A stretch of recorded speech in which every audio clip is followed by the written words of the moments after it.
भाइयों और बहनों, आज मैं आपसे घर के बाहर की नहीं, आपके घर के अंदर बैठे उस जहर की बात करने आया हूँ जिसका नाम है दारू। हाँ, वही बोतल जो हंसते खेलते परिवार को बर्बादी के अंधेरे में ढकेल देती है। वही गिलास जिसके साथ बैठकर एक बाप अपनी औलाद का भविष्य भी पी जाता है। वही नशा जो रात में आदमी को मर्द नहीं दरिंदा बना देता है। दारू किसी के घर में बम बनकर नहीं आती, वो चुपचाप आती है, धीरे धीरे अपनी जड़ें जमाती है।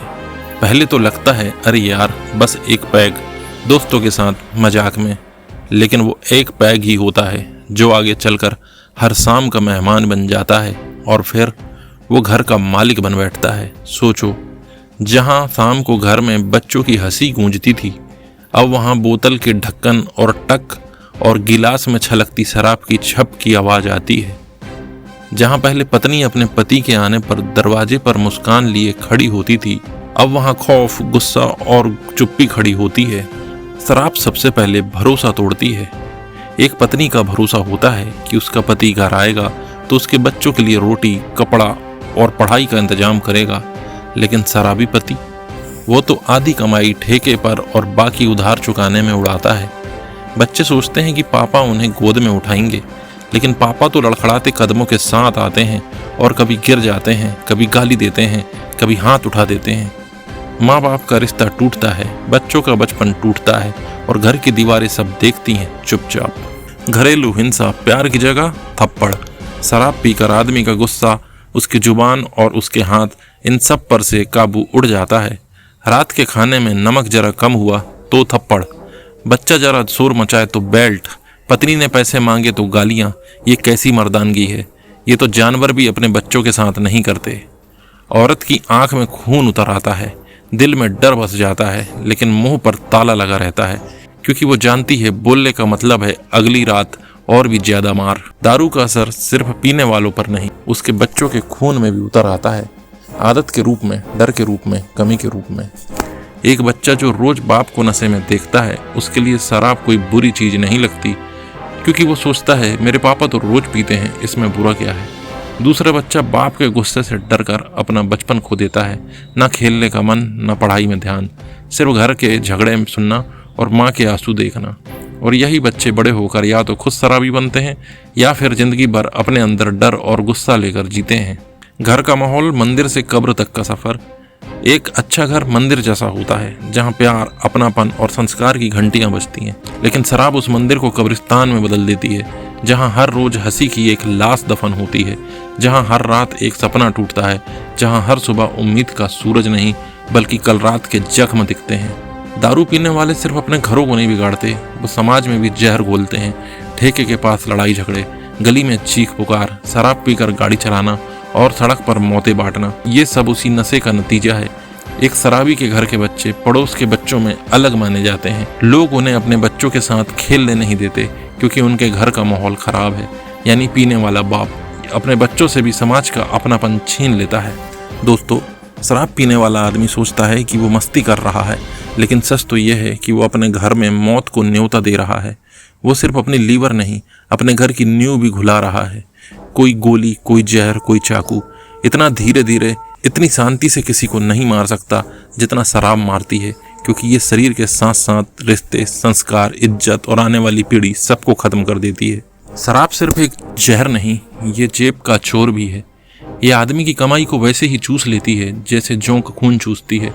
और सबसे खतरनाक बात, ये आदमी को इस चोरी का एहसास भी नहीं होने देती, बल्कि इसे मस्ती का नाम देकर बेवकूफ़ बनाती है। सोचो, एक मजदूर है, सुबह 8 बजे से शाम 6 बजे तक धूप में ईंट ढोता है, या रिक्शा खींचता है, या खेत में पसीना बहाता है। दिन भर की मेहनत से उसे 500 रुपये मिलते हैं। अब घर आते वक्त वो ठेके पर रुक जाता है और एक क्वार्टर खरीद लेता है 100 रुपये का, साथ में 50 रुपये का चखना, 20 रुपये का पानी और कुछ सिगरेट। अब सोचो, इन पैसों से घर में क्या क्या हो सकता था। बच्चे की फीस भरी जाती, घर में अनाज का स्टॉक भर जाता, पत्नी की दवाई आ जाती, टूटी हुई छत की मरम्मत हो जाती, बेटी के लिए कपड़े आ जाते। लेकिन नहीं, शराबी को इनकी परवाह नहीं, उसे तो ठेके पे मस्ती चाहिए, चाहे घर में चूल्हा ठंडा क्यों ना रहे। शराब पीने वाला कभी आगे नहीं बढ़ सकता, क्योंकि उसकी आधी कमाई शराब में और बाकी कर्ज चुकाने में जाती है। कर्ज क्यों? क्योंकि महीने के आखिर में घर के खर्च पूरे नहीं होते तो उधार लेना पड़ता है। फिर अगले महीने पुराने उधार को चुकाओ, फिर नया लो, और इस तरह वो गरीबी के ऐसे गड्ढे में गिरता है जिससे निकलना लगभग नामुमकिन हो जाता है। मैं आपको एक सच्ची घटना सुनाता हूँ। गाँव का रामलाल खेतों में काम करता था। शुरू में 2-3 बार दोस्तों के साथ पीता था, फिर धीरे धीरे आदत बढ़ी और रोज की जरूरत बन गई। बीवी कहती थी बच्चे के लिए दूध ला दो, वो कहता है पैसे नहीं है। ठीक उसी शाम ठेके पर दोस्तों के साथ बैठा होता था। 3 साल में क्या हुआ, घर गिरने की हालत में आ गया। बच्चे स्कूल छोड़कर खेत में मजदूरी करने लगे, बीवी मायके चले गई और रामलाल एक दिन नशे में सड़क पर ट्रैक्टर के नीचे आकर मर गया। ये कहानी सिर्फ रामलाल की नहीं, गांव गांव, शहर शहर लाखों रामलाल हर रोज बर्बाद हो रहे हैं। शराबी आदमी अक्सर महीने के बीच में कंगाल हो जाता है, फिर वो पड़ोसी या सूदखोर से उधार लेता है 1000 रुपये पर 200 रुपये ब्याज के हिसाब से। ये ब्याज कभी खत्म नहीं होता और आदमी जिंदगी भर उस उधार के बोझ तले दबा रहता है। यानी शराब सिर्फ जेब खाली नहीं करती, बल्कि आपको दूसरों के सामने गिड़गिड़ाने पर मजबूर कर देती है। ये भी समझ लो, शराब का कारोबार गरीब को गरीब रखने और अमीर को अमीर बनाने की मशीन है। ठेके का मालिक, शराब कंपनी का मालिक और सरकार तीनों की जेबें भरती हैं और गरीब का चूल्हा बुझता है। गरीब सोचता है आज बस पी लेता हूँ, कल देखेंगे, लेकिन उसका कल कभी नहीं आता, क्योंकि शराब ने उसकी मेहनत का फल पहले ही चुरा लिया है। शराबी आदमी की बीवी सबसे ज्यादा पिसती है। वो अपने लिए कपड़े नहीं खरीदती, बच्चों के लिए टॉफी नहीं लेती, रात को भूखी सो जाती है, लेकिन फिर भी घर संभालने की कोशिश करती है, क्योंकि पति तो अपनी कमाई ठेके पे उड़ा देता है। कई औरतें मजबूरी में खेतों में काम करने लगती हैं, किसी के घर बर्तन धोने जाती हैं ताकि बच्चों को खाना मिल सके, लेकिन ये सब करते हुए भी उनका दर्द खत्म नहीं होता, क्योंकि पति शराब छोड़ने का नाम नहीं लेता। जब शराबी की जेब में 1 रुपया भी नहीं बचता तो वो या तो चोरी करता है या फिर सड़क पर हाथ फैलाता है। कई बार तो शराबी बीवी के जेवर, बच्चों की किताबें, यहाँ तक कि घर का सामान तक बेच देता है। यानी शराब सिर्फ जेब का नहीं, इज्जत का भी सत्यानाश करती है। शराब एक ऐसा खेल है जिसमें गरीब और गरीब होता जाता है और अमीर उसकी मौत पर भी मुनाफा कमाता है। दारू सिर्फ जेब नहीं काटती, ये आपकी जिंदगी का मीटर तेजी से खत्म करती है। ये एक ऐसा जहर है जो धीरे धीरे चुपचाप बिना शोर किए आपके शरीर को अंदर से खोखला करता है। और सबसे बड़ा धोखा क्या है, दारू पीने वाला सोचता है अरे यार थोड़ा थोड़ा पिएंगे कुछ नहीं होगा, लेकिन शरीर का सच अलग है। थोड़ी थोड़ी भी रोज पीना मौत के लिए रोज एक कीट लगाने जैसा है। लीवर आपके शरीर का सफाई कर्मचारी है, जो भी आप खाते पीते हैं उसका जहर यही निकालता है। लेकिन जब आप शराब पीते हैं तो लीवर पर अचानक बहुत ज़्यादा काम का बोझ बढ़ जाता है। पहले फैटी लीवर, फिर लीवर में सूजन और फिर लीवर सिरोसिस, जहाँ आपका लीवर पत्थर जैसा सख्त हो जाता है और काम करना बंद कर देता है। लीवर सिरोसिस में क्या होता है, पेट फूल जाता है, आंखें पीली पड़ जाती हैं, शरीर में पानी भर जाता है, खून बहना बंद नहीं होता, उल्टी में खून आने लगता है। और सुन लो, जब ये स्टेज आ जाती है तो 90% मरीज 2 साल से ज़्यादा नहीं जीते। यानी शराब से मौत का काउंटडाउन शुरू हो चुका होता है। शराब सिर्फ लिवर नहीं, दिल के लिए भी धीमा जहर है। ये ब्लड प्रेशर बढ़ाती है, दिल की मांसपेशियों को कमजोर करती है और हार्ट अटैक का खतरा 2 गुना कर देती है। रात में शराब पीकर सोना और सुबह अचानक दिल बंद हो जाना, ये कोई फिल्मी कहानी नहीं, ये हजारों घरों की असली कहानी है। दारू का सबसे बड़ा खेल है दिमाग से। पहले तो ये आपको मस्त महसूस कराती है, फिर धीरे धीरे आपका दिमाग कमजोर, भूलने वाला और डिप्रेशन से भरा हो जाता है।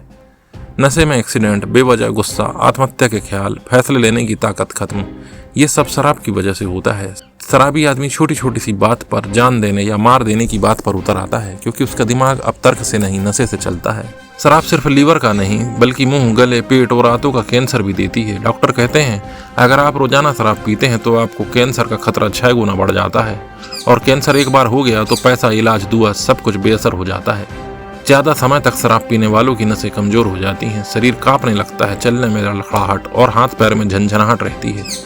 ये हालत इतनी खराब हो सकती है कि आदमी अपनी चम्मच तक मुंह तक में नहीं ले जा पाता। यानी शराब ने उसे जिंदा लाश बना दिया। दारू पीकर गाड़ी चलाना ये सिर्फ मूर्खता नहीं, ये एक हत्या के लाइसेंस है। हर साल हजारों लोग शराबी ड्राइवर की वजह से मरते हैं। नशे में तैर गए और डूब गए, सड़क पार करते वक्त ट्रक के नीचे आ गए, छत से गिर गए, ये सब शराब से जुड़े आम हादसे हैं। शराब दिमाग में ऐसे बदलाव करती है कि आदमी धीरे धीरे अपने आप पर कंट्रोल खो देता है। शक करना, हर समय गुस्सा करना, लोगों से दूरी बनाना, पागलपन के दौरे, ये सब शराब के लंबे इस्तेमाल के नतीजे हैं। कई लोग कहते हैं जब चाहेंगे छोड़ देंगे, लेकिन ये सच है कि शराब छोड़ना आसानी से मुमकिन नहीं। जब शराबी पीना बंद करता है तो उसका शरीर कांपता है, पसीना आता है, दिल की धड़कन तेज हो जाती है और कई बार तो दौरे पड़ जाते हैं। डॉक्टर कहते हैं शराब छोड़ते वक्त भी मौत हो सकती है अगर सही इलाज ना मिले। अगर आप कभी किसी बड़े सरकारी अस्पताल में लीवर वार्ड में चले जाएं तो आपको वहां ऐसे लोग मिलेंगे जिनके पेट में पानी भरा है, जिनकी आंखें पीली हैं, जिनकी मुंह से खून आ रहा है और जिनमें से 70% शराब के मरीज होंगे। और वो सब आपको एक ही बात कहेंगे, काश मैंने शराब को हाथ न लगाया होता। भाइयों और बहनों, क्या आपने कभी सोचा जब शराब इतनी खतरनाक है जब ये लाखों लोगों को मार रही है, जब ये घर का चैन, स्वास्थ्य और संस्कार लूट रही है, तो आखिर ये बिकती क्यों है? और बिकती भी ऐसे जैसे कोई जरूरी सामान हो। जवाब है क्योंकि शराब सरकार के लिए सोने की खान है। सरकार हर साल शराब पर टैक्स लगाकर अरबों रुपए कमाती है। शराब की एक बोतल की कीमत 60% से ज्यादा हिस्सा टैक्स का होता है। यानी जो 500 रुपए की बोतल आप खरीदते हो, उसमें से लगभग 300 रुपए सीधा सरकार की जेब में जाते हैं। और सोचो ये पैसा कहाँ से आता है? गरीब मजदूर की रोज की कमाई से, किसान की फसल बेचने के बाद की बचत से, एक कर्मचारी की सैलरी से। यानी सरकार आपके खून पसीने की कमाई से अपना खजाना भर रही है और आपको बदले में दे रही है मौत। पहले शराब के ठेके सिर्फ शहरों में होते थे, आज ये गांव गांव गली गली में है। क्यों? क्योंकि सरकार ने सोचा जितने ज्यादा ठेके उतना ज्यादा बिक्री, उतना ज्यादा टैक्स। आज हालत यह है कि स्कूल के पास, मंदिर के पास, बस स्टैंड के पास हर जगह शराब का ठेका मिल जाएगा। कानून कहता है कि स्कूल और धार्मिक संस्थान के पास ठेका नहीं होना चाहिए, लेकिन हकीकत यह है कि ऐसे ठेके सबसे ज्यादा वहीं होते हैं। एक तरफ नेता मंच से कहते हैं हम नशा मुक्त भारत बनाएंगे, दूसरी तरफ उसी नेता की सरकार नए शराब के ठेके खोलने की अनुमति देती है। वो टीवी पर शराब पीना स्वास्थ्य के लिए हानिकारक है का विज्ञापन दिखाते हैं, लेकिन अगले ही मिनट उसी चैनल पर शराब ब्रांड के नाम का सोडा, म्यूजिक फेस्टिवल और क्रिकेट स्पॉन्सरशिप का ऐड चलता है। यानी मुंह से कहते हैं ना पियो और हाथ से देते हैं लो पियो।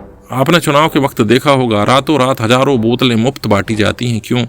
क्योंकि शराबी को खरीदना आसान है। उसे 500 रुपए मत दो, उसे 2 बोतल दे दो, वो अगले दिन लाइन में लगकर आपका बटन दबा देगा।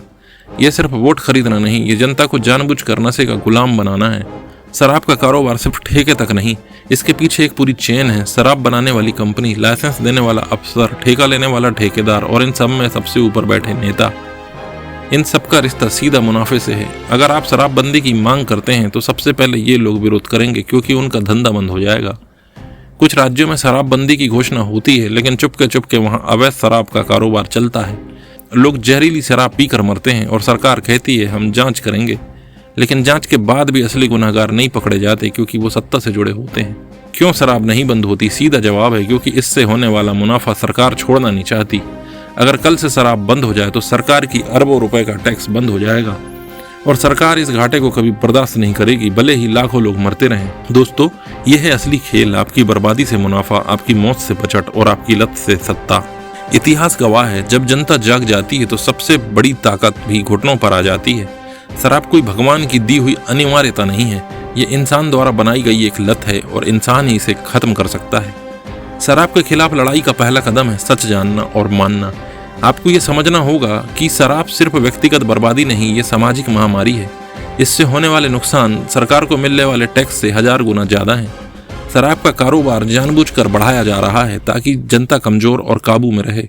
जब आप ये बात मान लेते हैं तो आपकी सोच बदल जाती है। अब आप पीड़ित नहीं बल्कि योद्धा बन जाते हैं। कोई आंदोलन संसद से नहीं, मोहल्ले से शुरू होता है। अगर आपके इलाके में शराब का ठेका है, 10-15 लोगों की टीम बनाइए, ठेके के बाहर शांतिपूर्वक धरना शुरू कीजिए, प्लेट कार्ड, पोस्टर और सोशल मीडिया से माहौल बनाइए, ठेके से जुड़े हादसों और घटनाओं का रिकॉर्ड रखिए। धीरे धीरे ये आंदोलन फैल जाएगा। सरकार सबसे ज्यादा डरती है स्थानीय दबाव से, क्योंकि ये वोटों को प्रभावित करता है। भारत में शराब के खिलाफ सबसे ज्यादा सफल आंदोलनों में महिलाएं आगे रही हैं। क्यों? क्योंकि वही शराब के सबसे बड़े नुकसान को रोज महसूस करती हैं। पति का हिंसक व्यवहार, बच्चों की भूख, घर की गरीबी। महिलाओं की एकजुटता ठेके बंद कराने में सबसे कारगर होती है। कई जगह महिलाओं ने शराब के ठेके तोड़ दिए, शराब की बोतलें बहा दी और सरकारी दबाव के बावजूद पीछे नहीं हटी। बहुत लोग सोचते हैं कि शराब के खिलाफ लड़ाई सिर्फ भावनाओं से ही लड़ी जा सकती है, लेकिन सच ये है कि कानून भी आपके पक्ष में है। शराबबंदी अधिनियम के तहत शराब बेचने और पीने पर जुर्माना और जेल हो सकती है। ये कुछ राज्यों पर लागू है। पब्लिक ड्रिंकिंग और ड्रंक एंड ड्राइव के खिलाफ भी कड़े कानून हैं। बाल संरक्षण कानून के तहत नाबालिग को शराब बेचना अपराध है। अगर आप ये कानून पढ़कर, सबूत जुटाकर और FIR दर्ज कराते हैं तो ठेके का लाइसेंस रद्द करवाना आसान हो सकता है। आज का जमाना सिर्फ गलियों में नारे लगाने का नहीं, बल्कि पूरे देश तक आवाज पहुंचाने का है। आंदोलन की तस्वीरें और वीडियो सोशल मीडिया पर डालें। शराब के कारण हुई घटनाओं की खबरें शेयर करें। हैशटैग बनाकर ट्रेंड चलाएं, शराबबंदी अभी, नशा मुक्त भारत। जब आवाज वायरल होती है तो सरकार को नजरअंदाज करना मुश्किल हो जाता है। सरकार और ठेकेदार कहते हैं अगर शराब बंद होगी तो रोजगार चला जाएगा। इसका जवाब भी हमें देना होगा। स्थानीय युवाओं को वैकल्पिक रोजगार दिलाने के लिए योजनाएं बनाइए। ठेका बंद होने के बाद उस जगह पर किराना दुकान, लाइब्रेरी या सामुदायिक केंद्र खोला जा सकता है। इससे सरकार का रोजगार का नुकसान वाला बहाना खत्म हो जाएगा।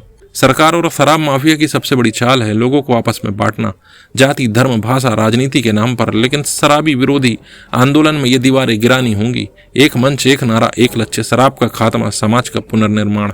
हम आपको जीत के कुछ उदाहरण बताते हैं जो उम्मीद की नई किरण जगाते हैं। आंध्र प्रदेश 1990, महिलाओं ने मिलकर गांव-गांव ठेके बंद कराए और सरकार को शराबबंदी लागू करनी पड़ी। बिहार 2016, जनता ने दबाव और महिला आंदोलनों की वजह से पूर्ण शराबबंदी लागू हुई। ये सब सबूत हैं कि अगर जनता ठान ले तो शराब का अंत मुमकिन है। भाइयों और बहनों, ये लड़ाई सिर्फ शराब के खिलाफ नहीं, ये लड़ाई है हमारे बच्चों के भविष्य की, हमारी संस्कृति की, हमारी जेब और सेहत की और हमारी आज़ादी की।